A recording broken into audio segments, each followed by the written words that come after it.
নমস্কার সবাইকে। আজকে বিরিয়ানি রেসিপি শেয়ার করছি। কোনো রকম দই ছাড়াই আজকের বিরিয়ানিটা বানাবো, তাতে খেতেও খারাপ হয় না, খুবই ভালো হয়। এখানে 1 কেজি 300 গ্রাম চিকেন নিয়ে নিয়েছি। চিকেনের মধ্যে এইবার 1 চা চামচ লবণ, হাফ চা চামচ হলুদের গুঁড়ো, হাফ চা চামচ লঙ্কার গুঁড়ো আর হাফ চা চামচ গোলমরিচের গুঁড়ো, আদা বাটা 1 টেবিল চামচ, রসুন বাটা 2 টেবিল চামচ আর তেল 2 টেবিল চামচ আর ভিনিগার 1 টেবিল চামচ দিয়ে সবগুলো ভালো করে মেখে 1 ঘন্টা থেকে 2 ঘন্টা আমি রেস্টে রেখে দেবো। তারপরে একটি কড়াইতে বেশ কিছুটা তেল নিয়ে পেঁয়াজের বেরেস্তাটা বানিয়ে রেখে দেব। এভাবে পেঁয়াজ ব্রাউন হয়ে গেলে নামিয়ে নিতে হবে। আর আধা ঘন্টা আগে আমি চালটা ভিজিয়ে রেখে দিয়েছি। তারপরে আমি চিকেনটা বানিয়ে নেব। কড়াইতে পেঁয়াজ ভাজার তেলের ওপরে কিছুটা চিনি দিয়ে দিলাম 1 চা চামচ, তারপরে গোটা গরম মশলা, তারপরে পেঁয়াজ আর পেঁয়াজের মধ্যে কিছুটা লবণ দিয়ে পেঁয়াজটাকে নরম করে নেব। তারপরে টমেটো দিয়েছি 2 থেকে 3টে টমেটো। ওইদিকে পেঁয়াজ আর টমেটো নরম হতে থাকুক। তারপরে এদিকে আমি জল বসিয়ে জলের মধ্যে গোটা গরম মশলা দিয়ে দিলাম ভাতটা বানানোর জন্য। তারপরে পেঁয়াজ আর টমেটো নরম হয়ে যাওয়ার পর এখানে আমি চিকেনটা ম্যারিনেট করে রেখেছিলাম, চিকেনটা দিয়ে দিয়েছি আর একটা মশলা বানিয়ে নেব। এখানে আমি হলুদ গুঁড়ো দিয়েছি 3 চা চামচ আর লঙ্কার গুঁড়ো 2.5 চা চামচ দিয়ে জল দিয়ে একটা পেস্ট বানিয়ে নিলাম। তারপরে চিকেনের মধ্যে এটা দেব, দিয়ে খুব ভালো করে কষাতে থাকবো। কষাতে কষাতে সামান্য জলও দিয়ে দেবো, কারণ তলাতে মশলাটা যাতে লেগে না যায়। আর এই সময় পরিমাণ মতো লবণ দিয়ে দেবো চিকেনের ভেতরে, যাতে লবণটা খুব ভালো করে ঢোকে। এইবার 1 চা চামচ পরিমাণ চিকেন মশলা দিয়ে জল দিয়ে ফুটিয়ে মাংসটাকে রান্না করে নিয়েছি। মাংসটা রেডি হয়ে গেছে আর জলটাও ফুটে উঠেছে। জলের মধ্যে ভেজানো চালটা দিয়ে দিচ্ছি।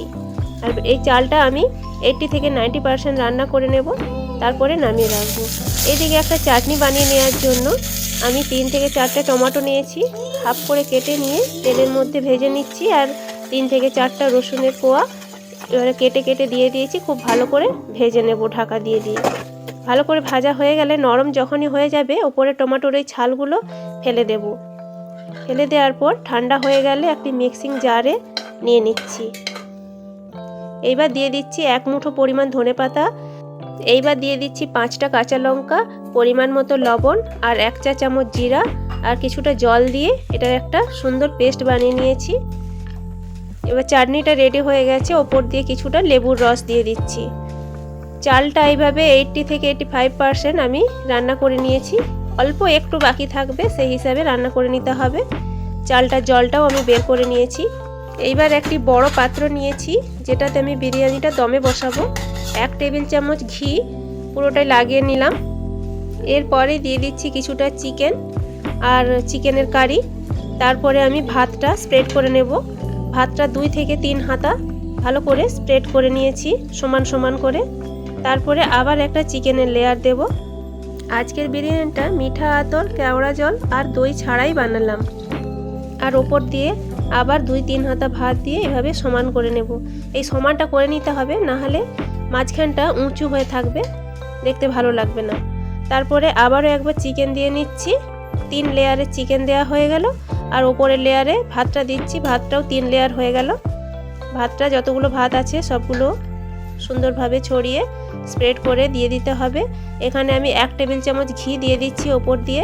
আপনারা চাইলে 2 থেকে 3 টেবিল চামচ ঘি দিতে পারবেন। সামান্য লবণ দিয়ে দিলাম, ভাতে যেহেতু আমি লবণ দিয়ে সেদ্ধ করিনি, লবণ দিয়ে দিলাম। আর এখানে কেশর ভিজিয়ে রেখেছিলাম গরম দুধের মধ্যে, সেই কেশর গোলানো দুধটা দিয়ে দিলাম। বেরেস্তা ছড়িয়ে দিলাম ওপর দিয়ে। আর আগেই আমি 3টে কাঁচা লঙ্কা চিড়ে দিয়ে দিয়েছি। আর সবগুলো বেরেস্তা এভাবে ওপর দিয়ে ছড়িয়ে দেওয়া হয়ে গেলে তারপরে ধনেপাতা কুচি দিয়ে ঢেকে আমি একটা তাওয়া আগেই গ্যাসে বসিয়ে রেখেছি গরম হওয়ার জন্য। গ্যাসের আঁচটা মিডিয়ামে রেখে এই পাত্রটা আমি তাওয়ার ওপরে দিয়ে দিলাম। আর 15 থেকে 20 মিনিটের জন্য আমি এটা দম লাগিয়ে নিলাম তাওয়ার উপরেই। তারপরে এটা নামিয়ে মিশিয়ে নিচ্ছি। আমি এখানে তাওয়ার উপরে এটা বসিয়েছি। আমার পাত্রটা বেসটা খুবই পাতলা। বেস যদি মোটা হয় তাহলে আপনারা ডাইরেক্টলি গ্যাসের উপরে বসাতে পারেন 15 থেকে 20 মিনিটের জন্য।